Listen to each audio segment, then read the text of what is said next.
Hey there, here is my patch explanation for Sound Square, my most recent one that I made in VCV2.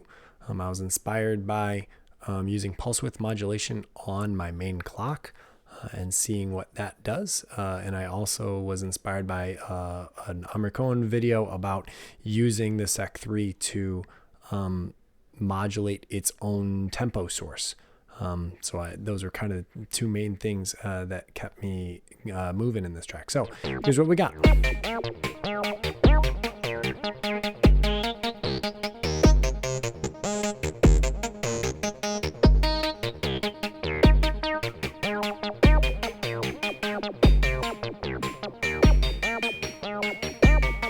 Just three voices there, and let's the first one is the main one here. So this LFO over here is my main clock, sending its square wave out to all the places clocks need to go.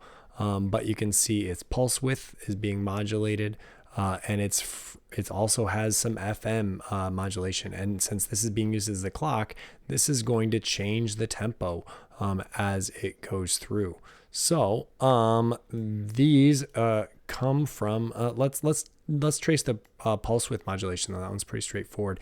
That's down here, and the Sec3, this other Sec3, and it's coming out of this second row here. So this second row is controlling how long the gate is for everything. You can see it over here on this scope. The blue gate right there is my main gate. If I turn the attenuator down, you can see it's just even gates coming out of the LFO.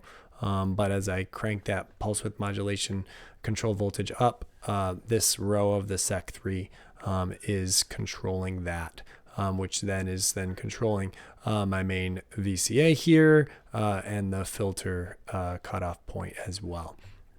So then the rhythms that are happening here are kind of interesting. Let's turn this guy back on here. Right now, the LFO is getting an input into the frequency modulation coming from this switch. And in this switch, I'm not using the fourth one, but I'm using the top three. The third one right now is the one we're on, which is empty, which is why it's just all even eighth notes. But coming from this first Sec3, the second row and the third row have a couple knobs turned to give us these interesting rhythms, and I'm changing to one of those right now. So you can hear those quick notes happen here, where this row of the Sec3 is actually changing the tempo of the LFO. So I just messed around with these a lot and then found some interesting rhythms that happen within those. So this row is one interesting rhythm, and then this row is another interesting rhythm.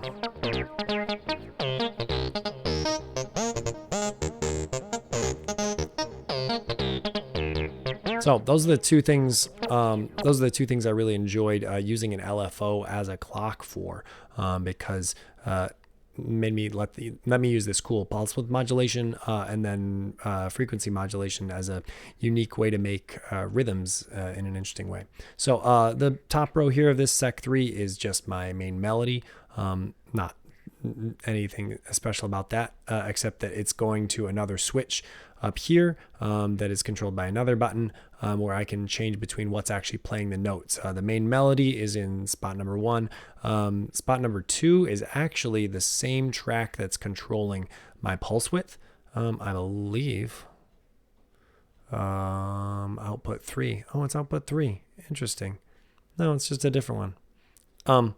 Just a different melody plugged in there, and then output or going in to channel 3 here is actually the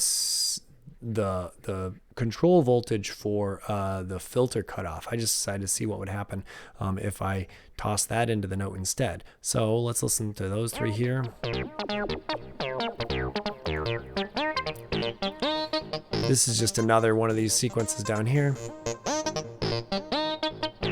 But then the third one here, you can hear it falling down, and then it's going to rise up as the LFO takes the cutoff point up.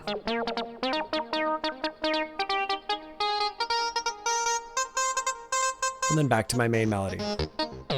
So those three there. So that's what's all happening there.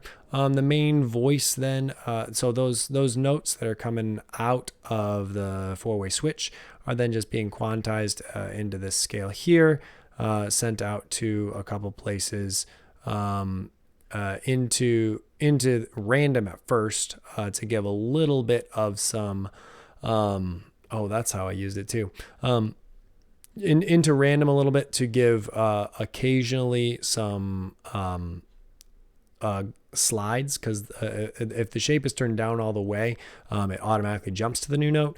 But on some steps from this first line of this sec 3, turned up the shape slider on random to give a little bit of slide there. And then those pitches then are going to two different oscillators, two different wavetable oscillators, that one is FMing the other to give some neat sound there. And then my ADSR controlling the VCA is also controlling the position of the on the wavetable as well as it goes through. So, and then that is being sent into a VCF, of course, which is having an LFO and the ADSR for it mixing together to control the cutoff point, which is, you can see this yellow line here. Gives an interesting movement to it as it goes. And then being sent into a delay that's being clocked by the first step of every sec 3. So when I change between rhythms with this top button, it does some interesting things occasionally if you hear it. So here's that all again.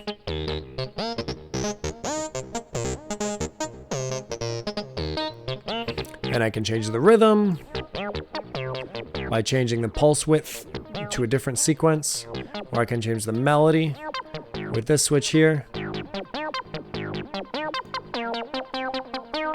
it's going, the melody's following the cutoff point there, and back to our main melody. And change the rhythm again. So the bass drum's really easy. Just this kick all from Bafaco. Just getting triggered by the first step of my melodies sequencer here. I have that gate going here to the tremor, but I'm not using that. I'm not sure why I have that there. I'm only using tremor for the hi-hat stuff. And then finally the third voice here. Using tremor's hi-hat side, it's getting triggers that are coming from the sec 3, but just probability down a little bit, sent into tremor, and then also have an external sound coming in from these two FM operators, giving that kind of bell-like tone, and then an LFO changing the source slightly, or back and forth between the hi-hat sound and this FM operator sound, and changing the decay time a little bit so that when it switches over to this sound, we have a little bit more of decay to hear a little bit more of that sound.